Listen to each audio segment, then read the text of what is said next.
ఎలా ఉంది సార్ ఇప్పుడు? సూపర్ హిట్ ఫస్ట్ హాఫ్ చాలా బాగుంది. ఇంటర్వెల్ బ్యాంగ్ అదిరిపోయింది. సార్ ఇప్పుడు ఇది రాజకీయంగా ఎక్స్ సీఎం జగన్మోహన్ రెడ్డి గారి పైన ఉన్నట్టుగా ఏమన్నా అనిపించింది? అదేం లేదండి, కాంట్రవర్సీ అలా ఏమనిపించలేదా? అదేం లేదు. మామూలు జనరల్గా టాపిక్ తీసుకుని వెళ్ళిపోయాడు. ఎవరిని కంపేర్ చేసినట్టు ఏం లేదు. రామ్ చరణ్ గారి యాక్టింగ్ ఎలా ఉంది సార్? సూపర్ అదిరిపోయింది. ఐఏఎస్ ఆఫీసర్ పవర్ఫుల్ పాటు పోషించి బాగుందంటారు. హిట్ అవుతుందంటారా sir? Super hit blockbuster. Okay, thank you bro. ఎలా ఉంది బ్రో సినిమా? ఓకే అన్న, యావరేజే. యావరేజా? మరి అంత బ్లాక్ బాస్టర్ అక్కడ అనిపించలేదు.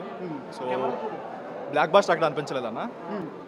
యాక్షన్ సీక్వెన్స్ అయితే చాలా బాగున్నాయి, చాలా ఎక్స్ట్రాడనరీగా వచ్చాయి. అండ్ సాంగ్స్ కూడా చాలా బాగున్నాయి. బీజిఎం కూడా బాగా గట్టి కొట్టినట్టు అనిపించింది. బట్ కొత్తగా అనిపించింది సినిమాలో? కొత్త ఎక్కడ అనిపించలేదు, కంప్లీట్గా అవుట్డేటెడ్ స్టోరీలు అనిపించింది. But okay, Shankar mark starting ఒక బస్ సీన్ ఒకటి ఉంటుంది, ఆ సీన్ వరకు శంకర్ మార్క్ అనిపించింది. కానీ ఎక్కడ కూడా అంత శంకర్ మార్క్ కూడా అనిపించలేదు.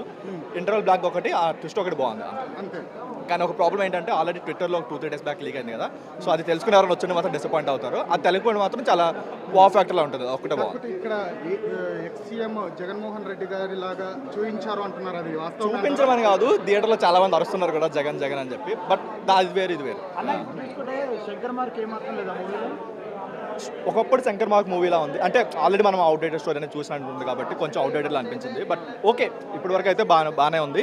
సెకండ్ హాఫ్ ఇంకెంత బాగుంటుందో చూడాలి. ఎందుకంటే వాళ్ళు చెప్పింది మొత్తం సెకండ్ హాఫ్ ఉంటుంది అన్నారు కాబట్టి దాని మీద చూసుకోవాలి. ఫస్ట్ హాఫ్ వరకు అయితే ఓకే, జస్ట్ యావరేజ్ అంతే. మరి extraordinary old age vintage Shankar mark అయితే ఎక్కడ కనిపించలేదు. 1-2 ప్లేయర్స్లో కొన్ని షార్ట్స్ 2-3 బాగున్నాయి అంతే, కానీ ఎక్కడ అంతా అనిపించలేదు. అంత బ్లాక్ బాస్టర్ ఫీల్ అయితే రాలేదు. కొంచెం రొటీన్ అనిపించింది. ఎందుకంటే తెలిసిన స్టోరీ ఎక్కడ కూడా కొత్త స్టోరీ కానీ అలా ఏం అనిపించలేదు. ఇంటర్వల్ బ్యాంక్ ఒకటి కొంచెం ఆ ట్విస్ట్ ఒకటి బాగుంది. అది కాకుండా బోర్ ఎక్కడ కొట్టలేదు. బట్ ఎందుకో ఇప్పుడు ఎవరైనా రిపీట్ ఆడియన్స్ వచ్చారనుకోండి, వాళ్ళకి అంత ఎక్కకపోవచ్చు. మిగతా అంతా ఓకే, వన్ టైం వాచబుల్ అయితే ఇదైతే ఉంది. సినిమాకి ఏదైనా నెగిటివ్ ఉందంటే ఆ లవ్ స్టోరీ అన్న. ఆ లవ్ స్టోరీ అది బాగా సినిమాకి చాలా నెగిటివ్. అసలు సినిమాకి సంబంధం లేకుండా వచ్చింది అది అసలు. సో అది కొంచెం ఇంకొంచెం ఇంట్రెస్టింగ్గా తీసుకుంటే బాగుంటుందేమో, కానీ అంత ఇదైతే లేదు. సాంగ్స్ వరకు పిక్చరైజేషన్ చాలా బాగుంది, బాగా హ్యాండిల్ చేశారు. అండ్ యాక్షన్ బ్లాక్స్ చాలా బాగున్నాయి, చాలా బాగా వచ్చాయి. సెకండ్ హాఫ్ మీద ఎలా ఉంటుందో దాని మీద డిపెండ్ అయి ఉంటుంది ఓవరాల్ రిజల్ట్. సో వాళ్ళ ఎక్స్పెక్టేషన్స్ కూడా సెకండ్ హాఫ్ కాబట్టి చూద్దాం సెకండ్ హాఫ్ ఎలా. రీచ్ అవుతుంది అని అనుకుంటున్నారా? ఇప్పటివరకు అయితే అంత అవ్వలేదు. ఎందుకంటే వింటేజ్ శంకర్ మార్క్ అది ఎక్స్పెక్ట్ చేస్తాడు. ఏదైనా కొత్తదనం తన ప్రతి సినిమా కూడా కొత్తగా ట్రై చేస్తాడు. సో ఇందులో ఏదైనా కొత్తగా ట్రై చేస్తాడని ఎక్స్పెక్ట్ చేస్తాం, కానీ ఆ కొత్తదనం లేదు. బట్ ఉన్న వరకు ఓకే. ఇప్పుడు ఫస్ట్ హాఫ్ వరకు అయితే శంకర్ మార్క్ కనిపించింది. ఆ సినిమా బాగుంది, డిఫరెంట్ ఉంది, కొత్తగా అనిపించింది. ఆ స్టోరీ ఎలా అనిపించింది? Game changer. ఫస్ట్ హాఫ్ అయితే సూపర్ ఉంది అన్న, మంచిగా ఉంది. ఇప్పుడు సెకండ్ హాఫ్ కూడా థ్రిల్లింగ్ ఉంది. ఇప్పుడు ఏముందో నెక్స్ట్ చూడాలి. రామ్ చరణ్ గారి యాక్టింగ్ ఎలా ఉంది? సూపర్, ఎక్సలెంట్, బాగుంది. అంటే ఏమైనా ఎంగేజింగ్ ఉందా అన్న మూవీ? ఏం లేదు, బోరింగ్ లేదన్న, ఫుల్ టైం పాస్ ఉంది. చాలా బాగుంది.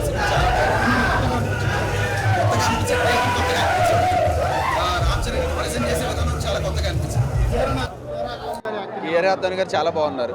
మంచి సీన్స్ ఉన్నాయి. యాక్చువల్గా లేవు అన్నారు, కానీ చాలా బాగుంది. కాకపోతే ఏంటంటే ఇప్పుడు ఇక్కడ ఎక్స్ సీఎం గారు జగన్మోహన్ రెడ్డి గారి గురించి ఎక్కువ తీశారు. ఆయన పోలికలతో ఉన్నట్టుగా ఆయన కౌంటర్గా తీసినట్టుగా అంటున్నారు. అలా ఏం లేదు భయ్య, అంతే.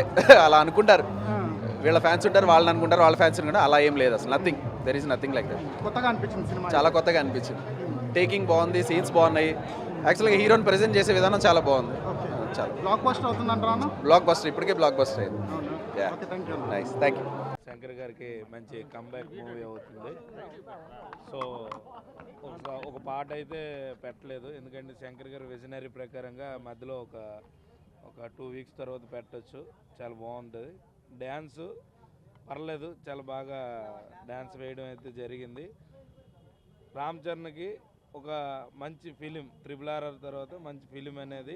రాజకీయంగా ఈయన కూడా ఇలాంటి జోనర్లో సక్సెస్ అవుతాడా లేదా అనే ఒక మంచి మెసేజ్ ఒక ఫ్యాన్స్ అందరికీ, ఎలాంటి కైండ్ ఆఫ్ క్యారెక్టర్ అయినా సరే నేను చేయగలను, రంగస్థలం తర్వాత ఒక మంచి క్యారెక్టర్ అనేది. తర్వాత RRRలో కూడా రాజమౌళి గారు మంచి క్యారెక్టర్, అల్లూరి సీతారామరాజు క్యారెక్టర్ వేశారు. ఆయనకు కూడా అతను 100కి 1000% న్యాయం చేయడం జరిగింది. ఇప్పుడు కూడా ఈ సినిమాకి రాజకీయంగా అన్ని విధాలుగా నేను పర్ఫెక్ట్, సినీ ఇండస్ట్రీలో ఒక మంచి లెజెండరీ కొడుకు అనిపించుకోకుండా తన వంతుగా నేను నా ఒంట్లో నేను ఒక వెల్ అండ్ గుడ్ హీరోని, నాలో కూడా ఒక సత్తా ఉంది అని చూపించడం ఒక మంచి మూవీ అనేది చేయడం అయితే జరిగింది. సినిమా అయితే చాలా బాగుంది, క్లీన్ అండ్ క్లీన్. అస్క్ లేదు ఎక్కడ, క్లీన్ చూడొచ్చు ఫ్యామిలీతో, ఒక మంచి ఎంటర్టైన్మెంట్ మూవీ. డైరెక్టర్ శంకర్ గారికి ఇది కంబ్యాక్ ఫిల్మ్ కంపల్సరీగా అవుతుంది. రామ్ చరణ్ కెరియర్లో బిగ్గెస్ట్ హిట్గా నిలుస్తుంది. సినిమా చాలా బాగుంది. ఫస్ట్ హాఫ్ చాలా బాగుంది, సెకండ్ హాఫ్ బాగానే ఉంది. ఫస్ట్ హాఫ్ కొద్దిగా, సెకండ్ హాఫ్ ఎమోషనల్గా ఉంది, బాగుంది. శంకర్ గారికి ఇది కంపల్సరీ కంబ్యాక్ ఫిల్మ్ అవుతుంది. పాటలు సినిమాలో బాగుంది, బ్యాక్గ్రౌండ్ మ్యూజిక్ బాగుంది.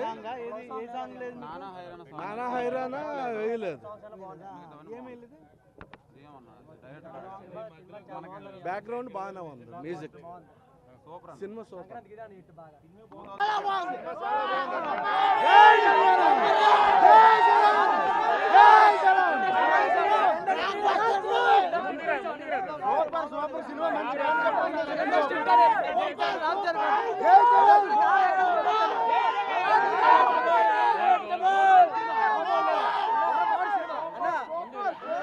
రామ్ చరణ్ క్యారెక్టర్ మాత్రం పిచ్చెక్కించాడు అన్న. ఇప్పుడు చూసిన రామ్ చరణ్ ఏడిపించాడన్న. అప్పని క్యారెక్టర్ తోనే ఏడిపించాడన్న మనుషులకి. కానీ రామ్ చరణ్ ఎంతవరకు చూసింది వేరు, ఇప్పుడు చూడండి రామ్ చరణ్ మాత్రం బ్లాక్ బస్టర్. బాగుందని లాస్ట్ లో బాధ అనిపించింది, ఏడిపోతుంది. చాలా సెంటిమెంట్ బాగుందని నాకు ఇది నచ్చింది. జై చరణ్. తెలుగు సినిమా సింహాసనం మీద కూర్చున్న అర్హత అప్పుడు ఆ మెగాస్టార్ది, ఇప్పుడు ఈ mega power star global star Ram Charan. ఈరోజు ప్రపంచవ్యాప్తంగా రిలీజ్ అయిన గేమ్ చేంజర్ మూవీ మెగా అభిమానులతో పాటు రామ్ చరణ్ అభిమానులకి ఫుల్ మీల్స్ని ఇచ్చింది. 3 సంవత్సరాలుగా సోలో సినిమా కోసం ఎదురు చూస్తున్న మెగా అభిమానులందరికీ ఫుల్ మీల్స్ ఇచ్చి రామ్ చరణ్ ఖాతాలో మరో మెగా విజయాన్ని అందించినందుకు రామ్ చరణ్ గారికి, శంకర్ గారికి శ్రీకాకుళం శుభాకాంక్షలు తెలియజేస్తున్నాము. 5 సంవత్సరాల క్రితము తల దించుకొని వచ్చాము ఇక్కడ వివిఆర్తో. ఇప్పుడు గేమ్ చేంజర్తో తల ఎత్తుకొని వచ్చాం. జై చరణ్, జై జై చరణ్. చరణ్ యాక్టింగ్ అయితే చాలా బాగుంది. శంకర్ గారు అయితే స్క్రీన్ ప్లే కానీ డైరెక్షన్ కానీ చాలా బాగుంది. అంతే, ఒక విషయంలో చెప్పాలంటే సంక్రాంతి ఈ రోజు నుంచి మాకు వచ్చింది. జై చరణ్, జై జై చరణ్.